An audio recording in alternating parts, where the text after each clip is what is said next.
Unafraid Show daily live college football after week 3.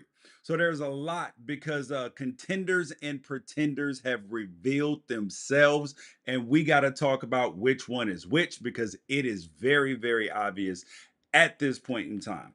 We have found out about Oregon, Alabama, Georgia, and all of this because the question that I will ask you guys make sure that you guys hop in the chat, everything else is who do you trust?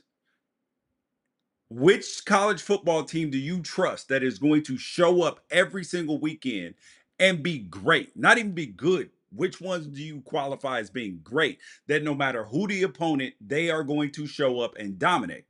And there is one team right now that I believe that we can say that about.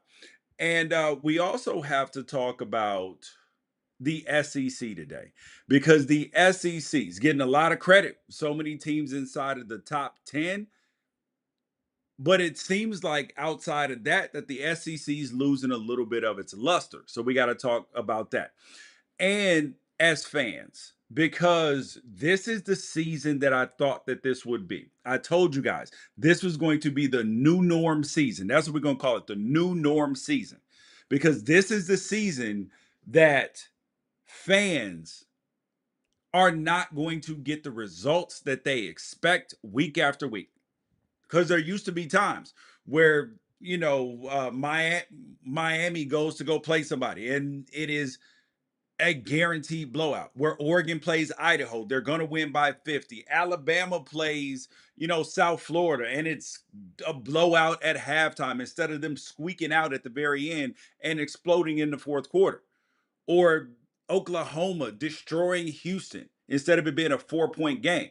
Or Alabama going up against a team that got blown out last week by South Carolina and then needing a every single second on the clock to escape.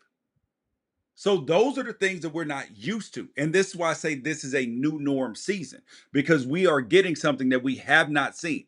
That no matter how deep and how blue blood your college is, you have to show up and play every single week. And that's exactly why I have a problem with schedules.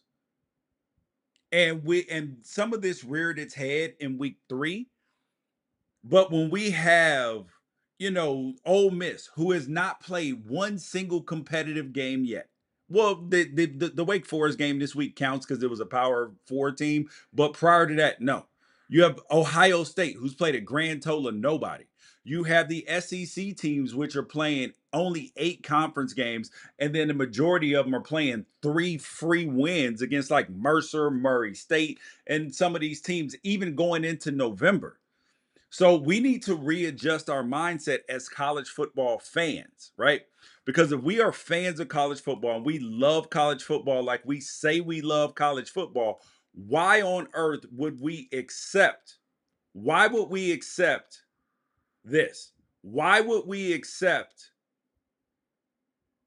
there not being great games on a consistent basis? Why would we accept that?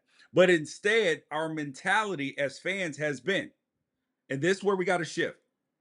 We got to get to the national championship, the national by any means necessary.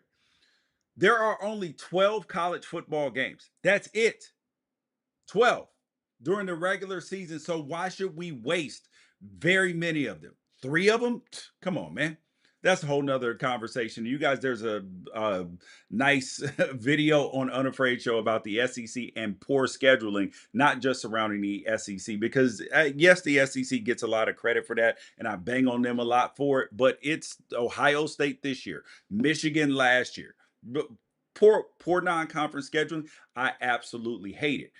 But we are actually going to start today with a topic that I don't think that very many people paid attention to. And so we know that the Pac 12 has backfilled 4 of their slots already. So you got Oregon State, Washington State, Colorado State, San Diego State, Fresno State.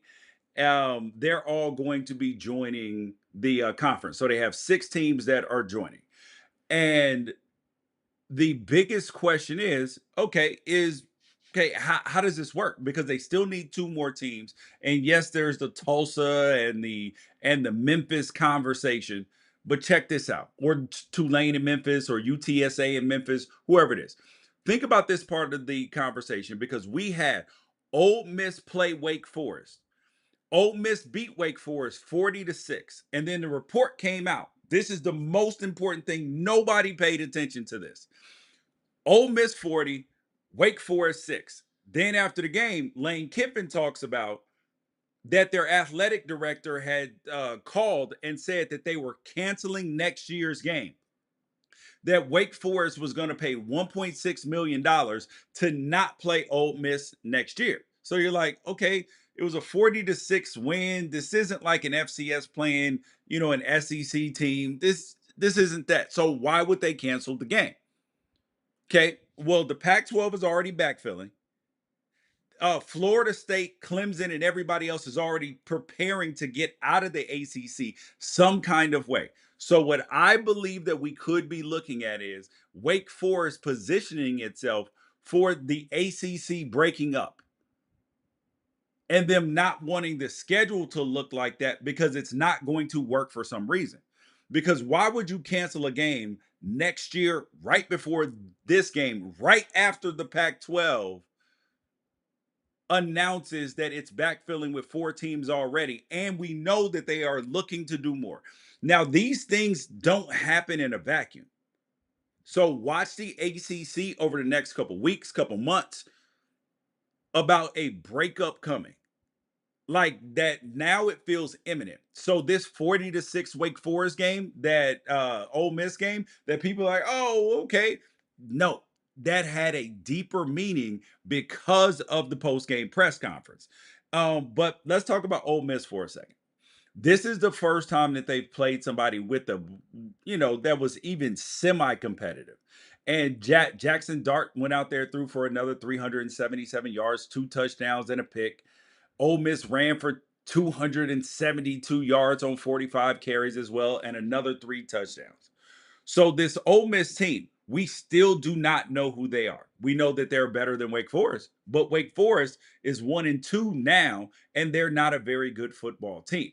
So this Ole Miss team feels exactly like the Oklahoma team that we saw as soon as they played somebody that had any semblance of a good football team.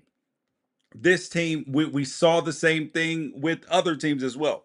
We saw it with we saw it with Missouri. Missouri had not played a competitive game. Oh, all of a sudden they get one this weekend. What happens? Oh, all of them 50, 60 point wins everybody was talking about, all of them flying out the window because it's different when you put somebody strong or at least competitive in front of you. So we got to watch this Ole Miss team because their upcoming schedule is going to be significantly tougher. They're over the next couple weeks. They got Georgia Southern, then they got Kentucky, South Carolina, then LSU, Oklahoma, then they end the season with the Georgia, Florida, Mississippi State. So this Ole Miss team, if they can get past the LSU, Oklahoma, Georgia stretch, they're going to be in very, very good shape. If they can fade that with one loss, but I'm going to tell you this Georgia team, and we're going to talk about them next because this Georgia team, which needed every single second in their 13-12 victory over Kentucky, this was a team that everybody thought clear number one, unbeatable, everything else. And this was a game that honestly they should have gotten pushed to the limit a little bit further because Mark Stoops, Kentucky's head coach, at the very end of that game, he played not to lose, and I hated it because it was about 3 minutes and 8 seconds left. It was fourth down. They were on Georgia's side of the ball. It was 3rd and 8. Yes, they had timeouts left.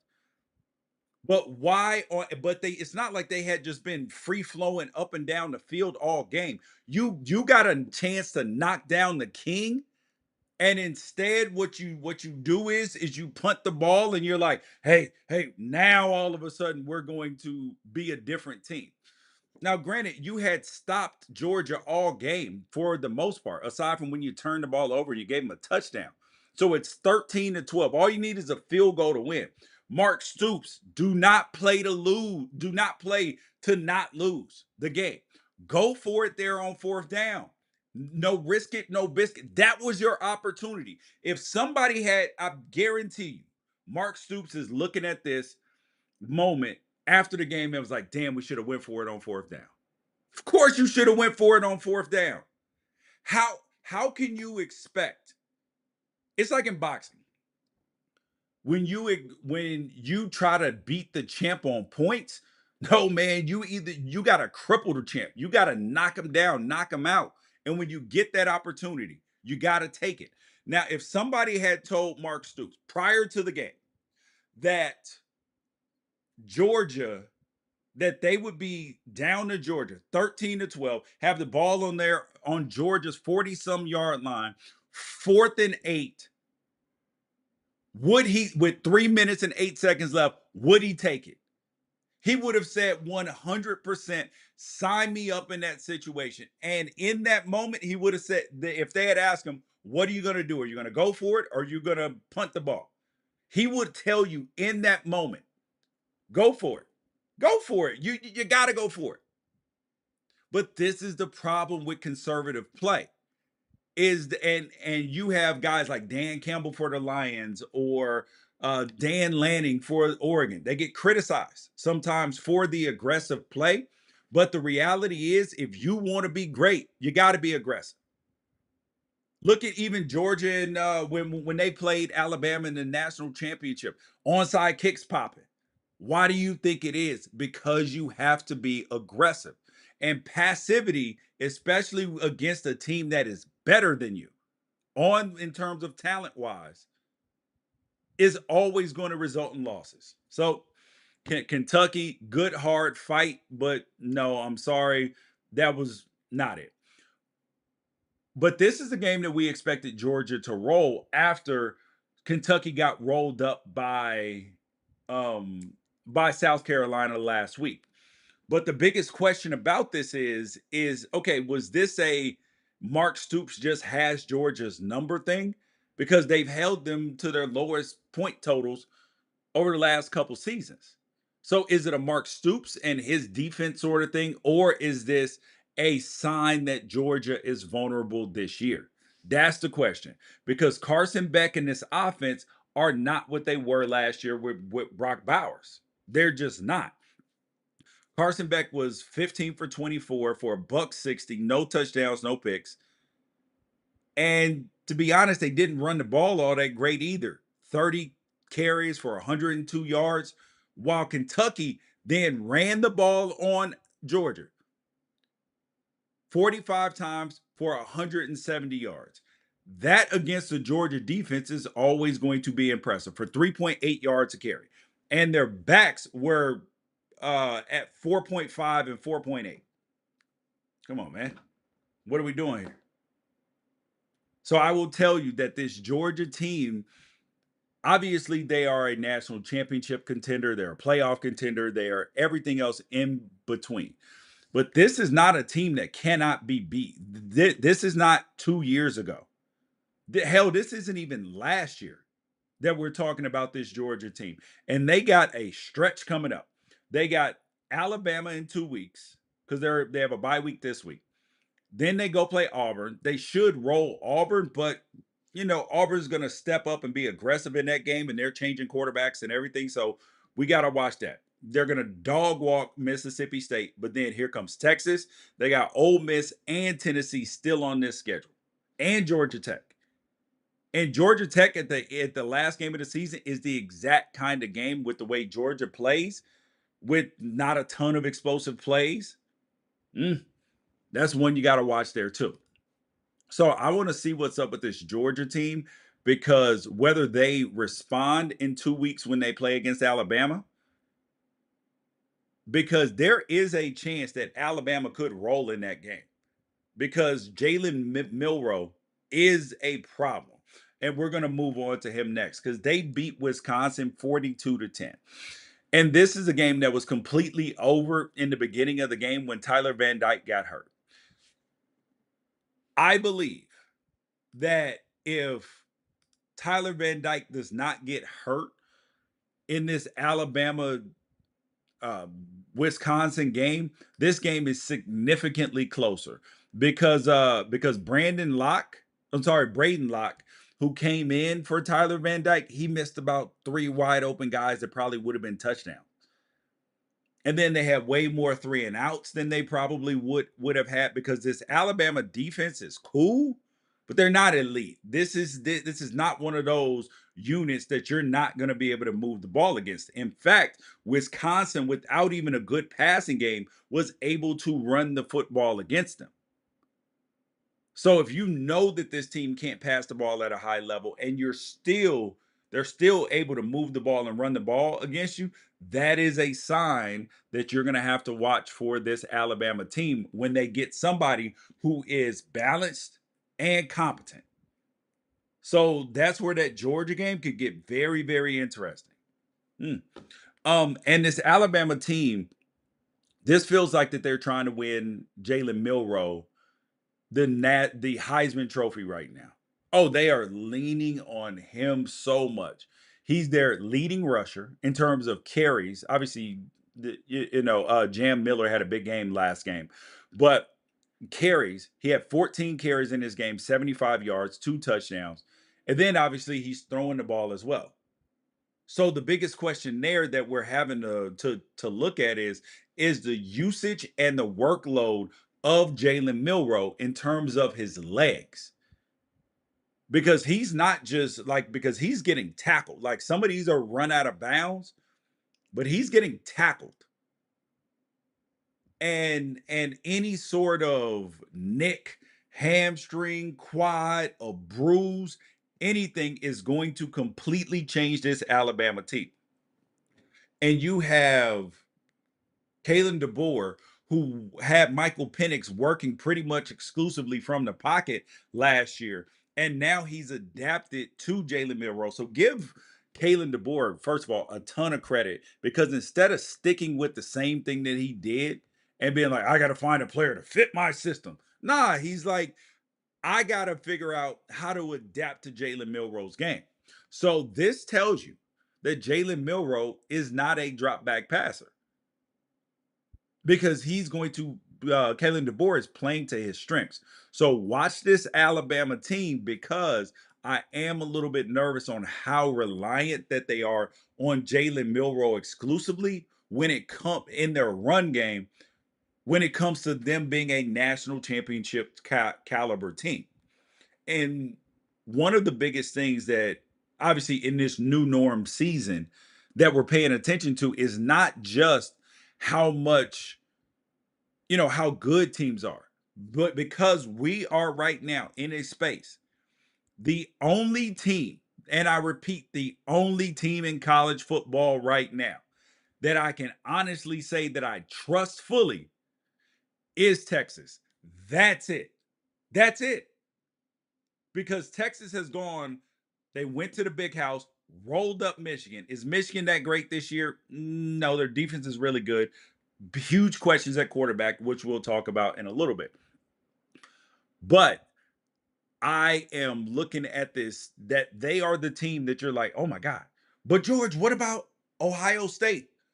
Can we wait until Ohio State plays against anybody, please? Anybody. Like just give me any team for Ohio State to play against for me to judge them because next week they play against Marshall and they've only played Western Kentucky who's been blown out by everybody the other teams they played and they played against Akron. So I do not there is not enough data and information available on Ohio State right now for us to give you an honest answer. It's not. Because when you look at the SEC in week 1, Mississippi State won by like 50 points. Oh, hey, look at all those 50, 60-point wins. It is totally different when you go up against competent competition. So watch this Ohio State team, not against Marshall, because Marshall is 1-1. They lost to Virginia Tech by 17, and they beat Stony Brook.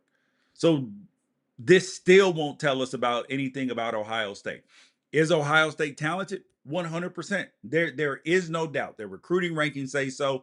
They're returning players who were really good players last year and are projecting as first, second round picks. So we know the team is talented. That's not the issue. It all matters when you line up in the game. That's literally it. That's the thing that matters. What happens when you line them up? And speaking of that, a team that has been much maligned this season has been my alma mater, the Oregon Ducks. And it's funny because a couple people have hit me and they've asked, they're like, George, you're not unbiased. I'm like, I don't pretend to be that I don't love Oregon. And the reason why I don't is because I can objectively view them. And if you've paid attention to the Unafraid show, the Unafraid show top 25, Oregon has fallen after the performances against Idaho and then against Boise State. They fell. I can judge them fairly and still recognize that I love my team. But the problem is when people try to tell you that they are unbiased and they're not unbiased. It slowly creeps out underneath. So if you can put it on Front Street, then you can be unbiased and really have a chance in that. So I don't even pretend. Yes, I root for Oregon to win. There's no that. But when they lose, they earn it. And I even had Washington ranked above them last year. And Oregon be, oh, how could you do that? And Washington people were like, yo, I respect this dude because he's telling the truth. And it was based upon what they had done that they had earned it. But that's a whole nother thing. All right, so Oregon 49, Oregon State 14. And this was the first game that we saw Oregon put it together. They did not punt all game. The defense held Oregon State to 14 points. They blocked a kick. The offense sustained drives. They didn't need special teams touchdowns. They didn't need um the huge plays to win the game.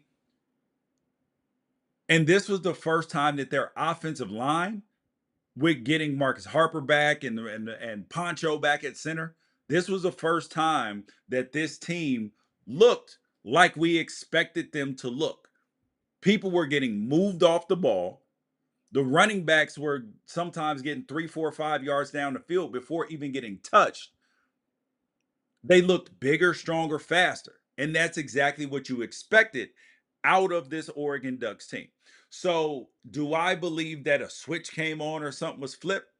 So, there is either one or two options for what was going on with Oregon. One, yes, I do believe the offensive line being hurt had a dramatic impact on things. That's the first thing.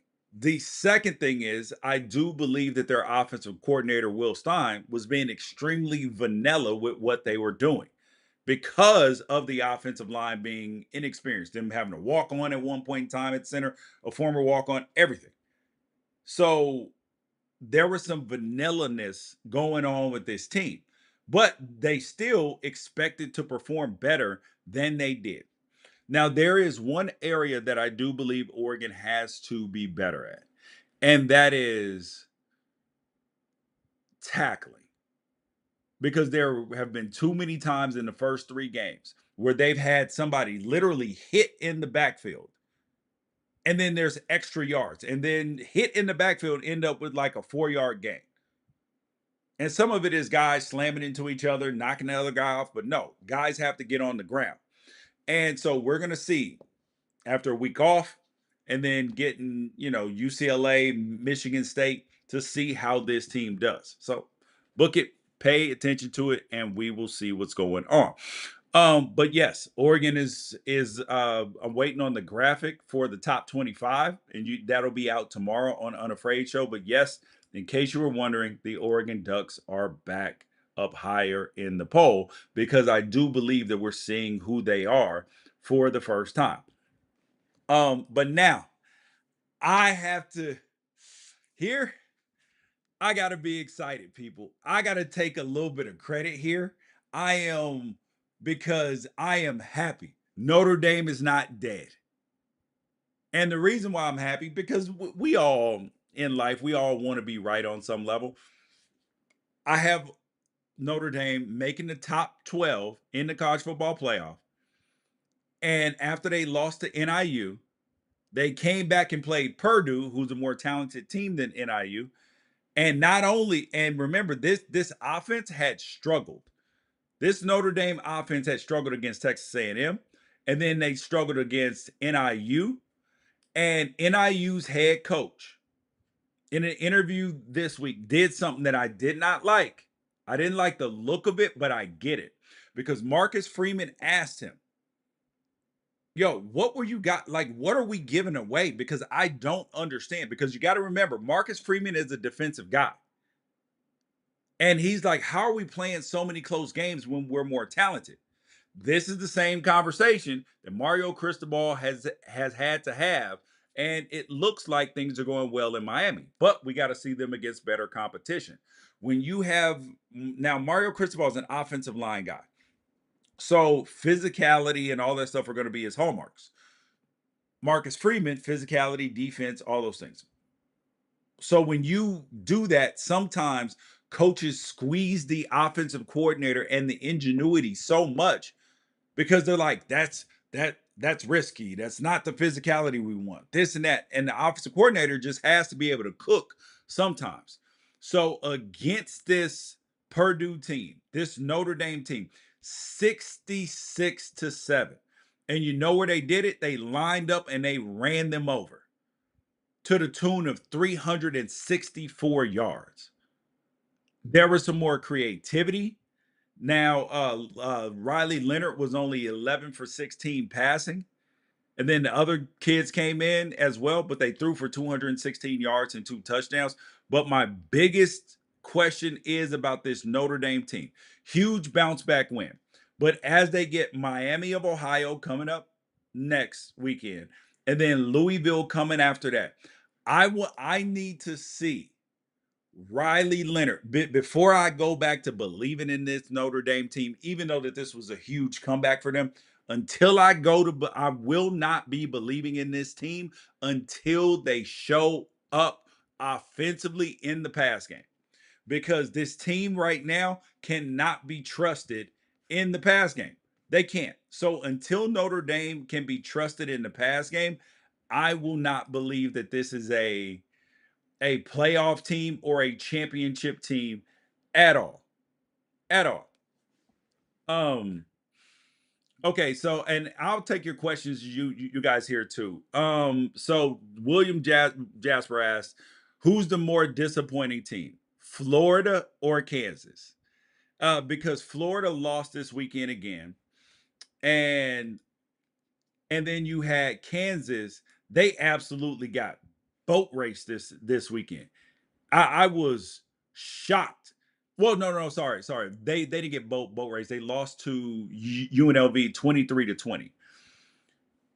The issue is, and I'm gonna be honest because this is why you guys are here. UNLV's team, their offensive coordinator is Brennan Marion. Brennan Marion, hell of an offensive coordinator, came up with his own offense, the go-go offense. And you have had no less than 10, 15 schools have the opportunity to hire Brennan Marion as an offensive coordinator or as a head coach. Tulsa had the opportunity to hire him as a head coach. You had 2 years ago. Well, right before Dion came there, Carl Durrell had gone to um, Colorado. He interviewed Brennan Marion. He knew Brennan Marion from when Brennan was a player. And instead of hiring Brennan to be his offensive coordinator, what happened? He went and hired the guy who got fired at Minnesota, one of the worst offenses in the country, and then Carl Durrell gets fired. Duh.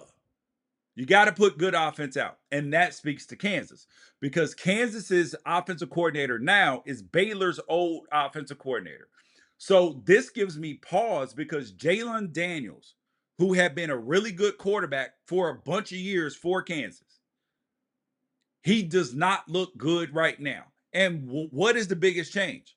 Offensive coordinator. We were talking about a guy that was looking at going to the NFL last year if he didn't get hurt, to now he doesn't even look like an NFL quarterback right now. The biggest and the only significant change has been offensive coordinator. So, that's something we always got to pay attention to.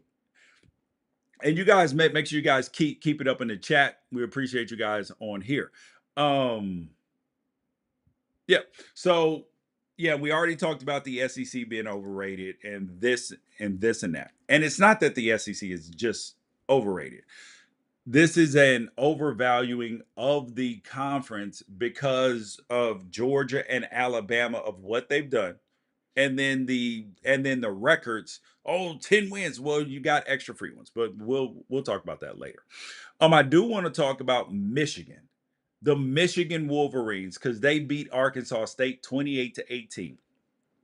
And there was something very, very notable in that game. The biggest thing in that game was, and I've been talking about it for weeks, and it's like people didn't want to believe it, they didn't want to see it, and I saw it before the season even started. I had Michigan coming in the Unafraid Show poll at number 21. People told me I was crazy. How would I be crazy? Michigan was number 21, not because Jim Harbaugh left, not because they lost a bunch of guys to the NFL. That's in part, right? The issue is their quarterback situation. Once they were going to start Davis Warren, former walk on, I was like, okay, this is a wait and see situation. But now they benched Davis Warren in the Arkansas State game. He did not have a pass that he had zero passes that weren't caught in the game. Zero. Because three got caught by the other team. That's not it. And through his games this year,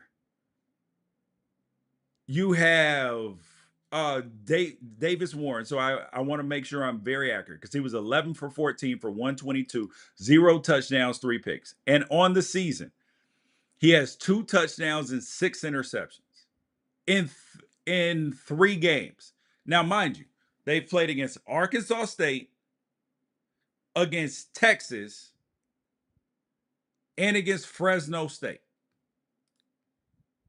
Six picks already with only two touchdowns. That's not it. So he threw three against Arkansas State, two against Texas, and one against Fresno State. And the issue is that some of the picks are nasty. So, and they went to Alex Orji, who was the highly recruited kid, great athlete, everything else. And so there is no faith, clearly, in the pass game when it comes to Alex Orji in the pass game. So Michigan has a major issue on its hands in terms of how they're going to handle it because they travel out to USC this weekend and the game plan is going to have to be as follows: run the damn ball.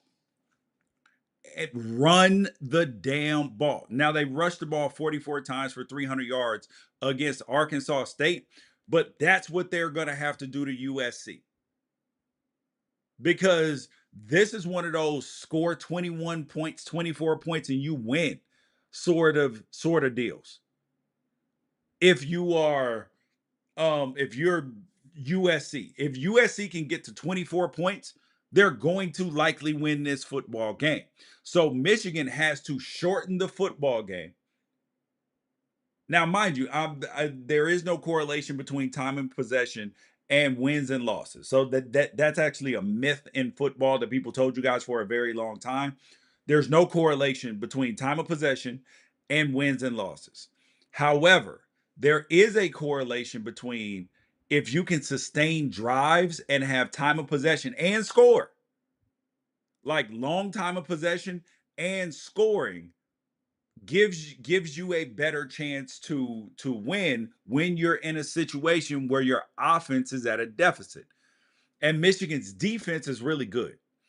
So I believe what we've seen out of this USC team against Utah State and against LSU, it's not going to look like this against Michigan because Michigan's defense is significantly better. Michigan's going to be able to run the ball on some level. And LSU's defense, as we've seen against South Carolina, whose offense is pretty mid, is bad. It is still bad. Brian Kelly has not gotten this defense fixed yet. It's just the truth. I expected them to roll over South Carolina because South Carolina's offense is not that great. But instead, miracle victory. Miracle victory. They Sellers got hurt. That's a whole nother thing. But we will talk about that right now. That South Carolina game against LSU, 36-33, LSU wins.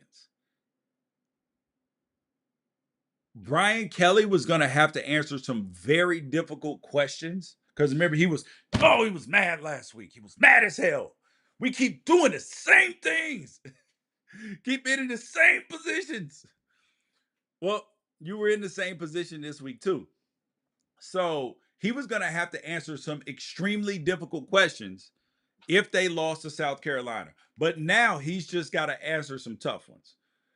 Because the question is, how did South Carolina rush for 243 yards against you on 41 carries? That's 6 yards a whop. The only thing that helped LSU in this game is that Lenore Sellers, their quarterback, South Carolina's quarterback, got hurt. If Sellers doesn't get hurt, LSU 100% loses this game. 100% loses this game.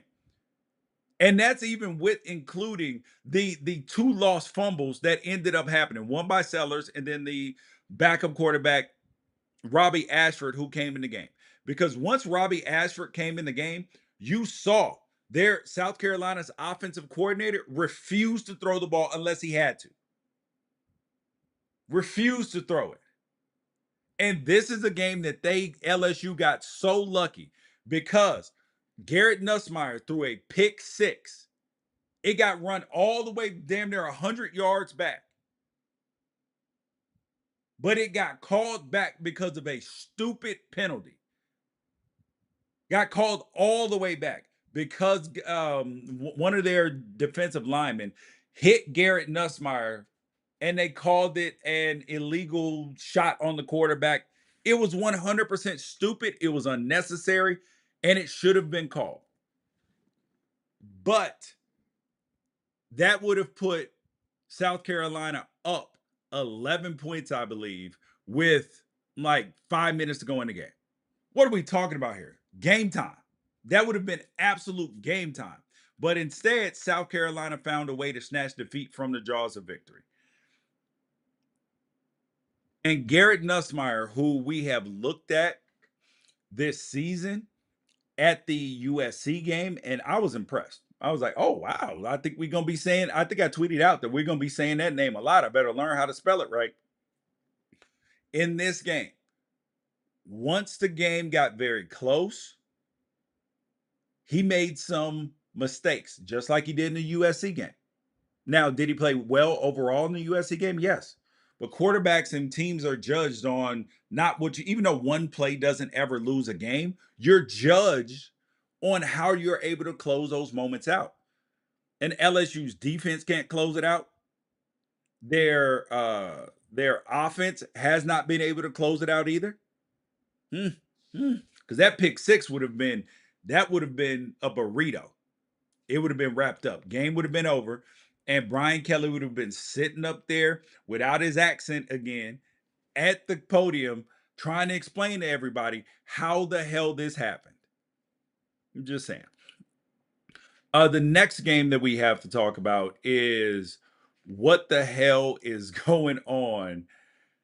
What the hell is going on with Colorado and Colorado State?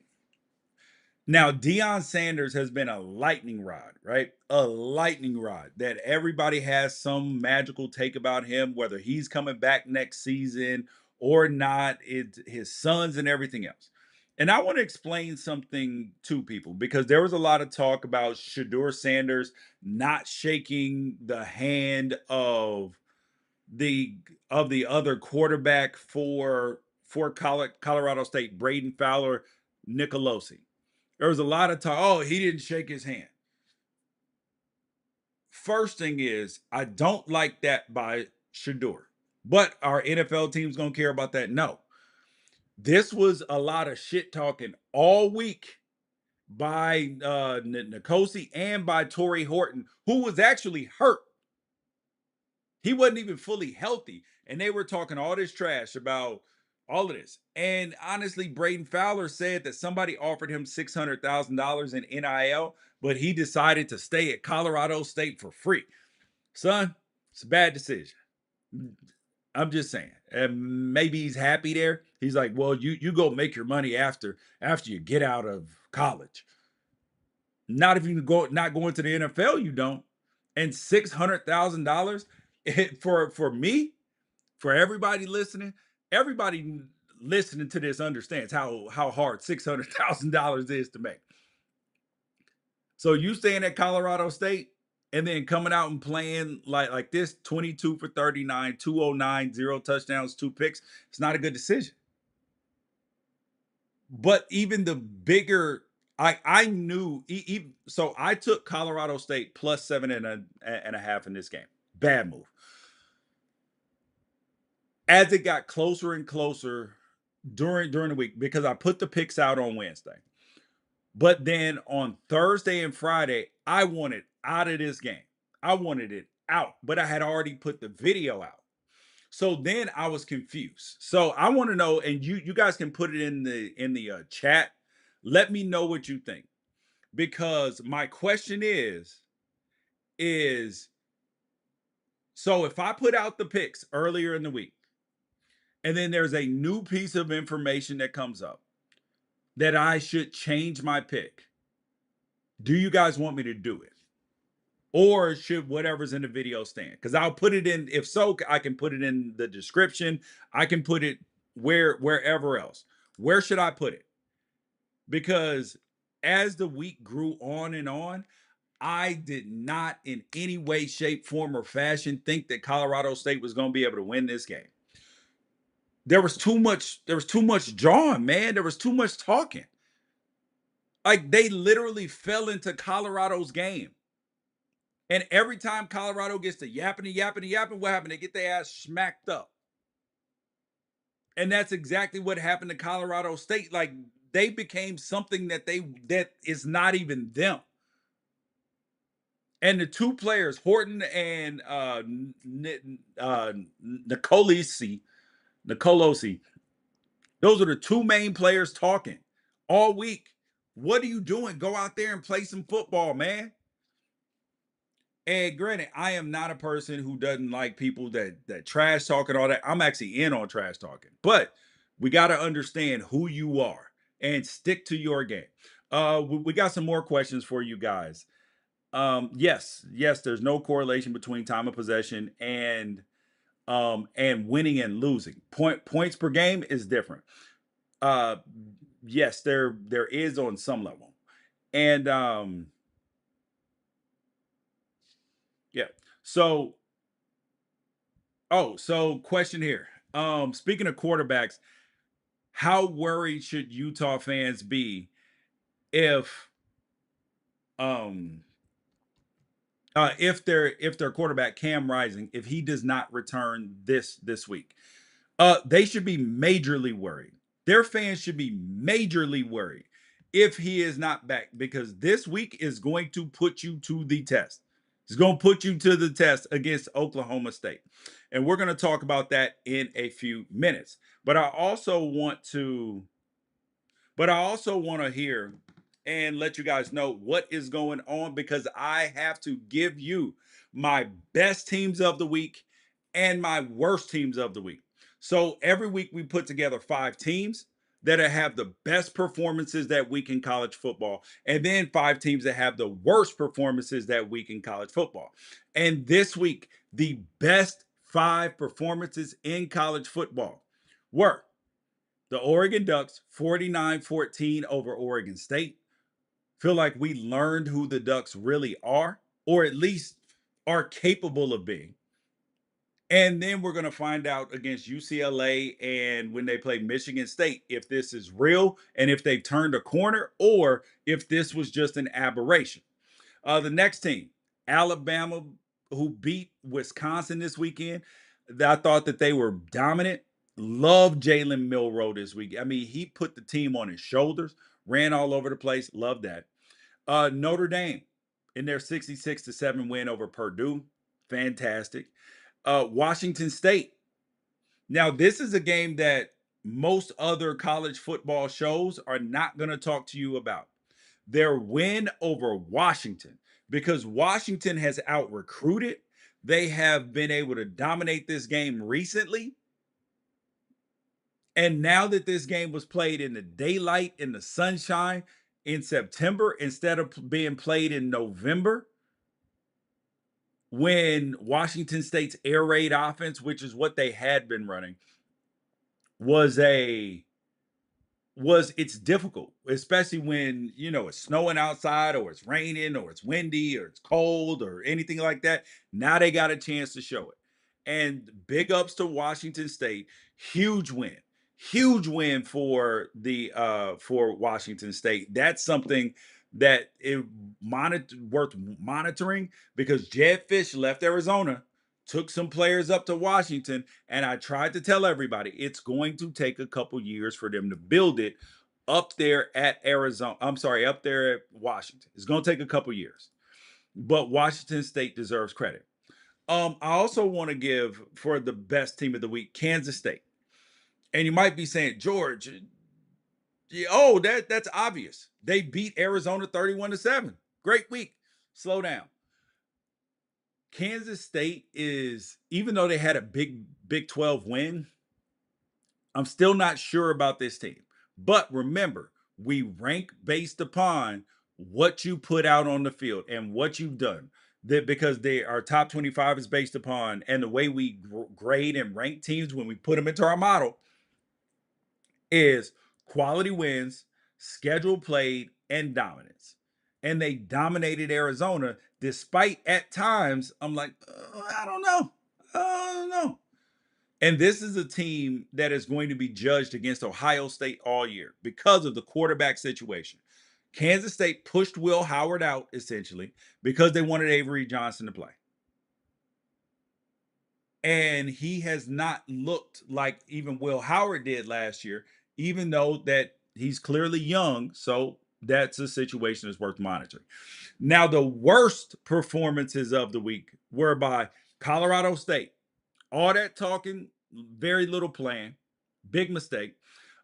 Mississippi State, who lost to Toledo on the heels of losing to Arizona State. So we don't want to hear SEC top to bottom. Not when you're losing to Toledo. Arizona. Ooh, ooh, they got beat up by Kansas State. But I do want to say they are absolutely have a star in T-Mac, Tetaroa McMillan. Their wide receiver still came out 11 catches, 138 yards. The kid is unguardable.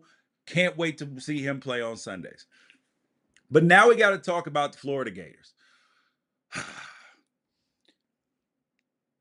In the video that we made prior to the season, talking about the coaches that were under the most pressure, I did make a hot seat video for coaches because I don't like to do that prior to the year. I just, I have coaches in the profession. It don't feel right. You know what I mean? It feels like you're piling on. So I make a pressure list because the pressure list is not the hot seat list. But if there were to be a hot seat list, Billy Napier would have been on the hot seat list and the pressure list. And after losing to Miami to start the season, okay, fine. You're like, okay, you lost to Miami. So what? Miami looks like one of the better teams in college football right now. Oh well, who cares, right? But then you turn around and this Texas A&M game, and Billy Napier made a decision that was puzzling to me. It's puzzling because Graham Mertz is their starting quarterback. But if he wants to keep his job, this before this Texas A&M game, he said that both DJ Lagway, their five-star freshman, and Graham Mertz were going to play. I thought that was a terrible decision. Billy Napier is a smart coach. I think he's a good coach. I think he's run into a situation where it's that now the hole is dug so deep, it's not going to be able to get out of this one. They're now 1-2. I would have either said, I would have liked to see him say, either we are going to go with DJ Lagway, who played for us last week when we got a win, or we are going to stick with Graham Mertz and let DJ play when he would normally play in blowouts or, either one way or another, get him some time here and there. So I didn't like it. I never like two quarterback things because if you have two quarterbacks, you have none. Quarterback math is 1 + 1 = 0. You have zero starting quarterbacks. And you have Texas A&M that did something completely different. They abandoned Connor Wigman, their five-star kid, and went with Marcel Reed as their starting quarterback. You know what he did? 11 for 17, 178 yards, 2 touchdowns. He was efficient. And he ran for another 83 yards and a touchdown too. So Texas A&M is figuring something out with their offense, and this Florida Gators team is completely headed in the wrong direction. And this is a hole that Billy Napier is not going to be able to get himself self out of because when you're trying to find wins for this Florida team, where are the wins? They got Mississippi State this week. That should be a competitive game, right? Mississippi State just lost to Toledo and just lost to Arizona State. So that's a game you would think that Florida should be able to win. We shall see. If they lose that game, that might be the end. UCF. Then they got at Tennessee, Kentucky, Georgia, Texas, LSU. I I am struggling. Ole Miss. And then they got Florida State to end the season. I am absolutely struggling with trying to find wins for this football team. Struggling. So yeah, maybe if they can beat Mississippi State, that'll be two. Florida State looks like they have absolutely mailed everything in. And yeah. And the last team on the worst performances of the week is Florida State. Mike Norvell's team was playing against his old team in Memphis. Ryan Silverfield, his apprentice, the guy that he, made sure was going to be the head coach next at Memphis, playing against Mike Norvell. So mentor, mentee. This game means a lot for Memphis because Memphis, and this was a 20-12 game, because Memphis is fighting for a college football playoff spot as the highest ranked group of 5 team. Florida State is just fighting at this point in time, not to fall to 0-3. And that's exactly what happened to this Florida State team. 0-3. This is, to say the least, catastrophic. Catastrophic. They were 13-0 last year. 13-0. And now we're in a position where people are calling for Mike Norvell to be fired, which I think is absolutely outrageous. You're going to fire a dude who was 13-0 the year before, and now he took a bunch of transfers and is not melting well. And this is the exact same. Florida State is having the exact same problem that I believe Oregon was having to start the season. Except Oregon was dealing with some injuries on the offensive line. When you bring in some transfers, number one, you have to bring in transfers that fit your culture. So maybe Mike Norvell did that. Maybe Dan Lanning did that. Even if you get the culture part right, it takes a while to get people to understand and learn your system. And you're like, oh, these guys don't know the system. No, no, no. There's a difference between learning a system and mastery of a system. And when you have a quarterback like Dylan Gabriel only coming in for 1 year, he won't master the system that Will Stein is running till about halfway, 2/3 of the way down throughout the season. I'm talking about mastery. And you have players who have come in at other positions, plus the young players that are replacing. So now it creates a situation where you're having inconsistent play. And the difference is that Florida State is not doing anything well. They're not playing defense well. So they've already lost to Georgia Tech, Boston College, and Memphis.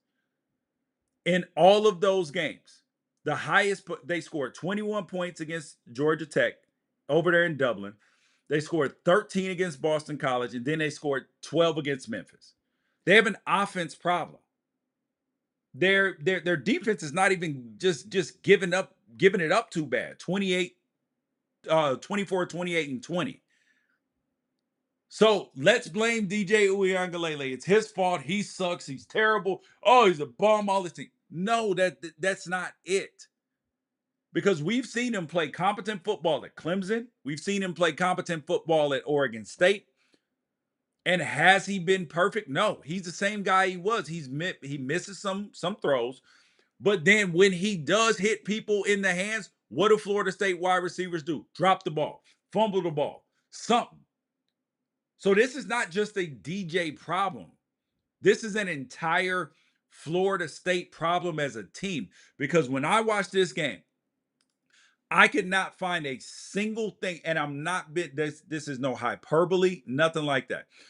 I could not find one single thing that this team is doing well. They're not running routes well. They're not catching the ball well. They're not rushing the ball well. They're not quarterbacking great.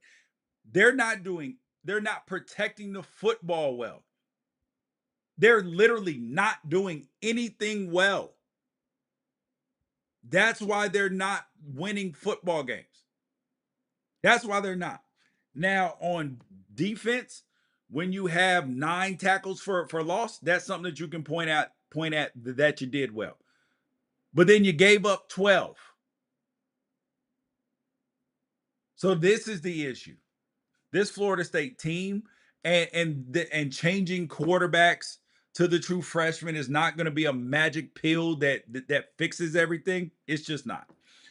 But there is another game that I want to talk to you guys about today, and that is the Missouri Boston College game. Missouri, they finally played a Power 4 team and they met some resistance. And what happened? They showed who they were. It did take some Boston College turning the ball over and giving them opportunities, but they won 27-20. This team, Luther Burden at wide receiver, the dude is electric. Oh my Lord, have mercy.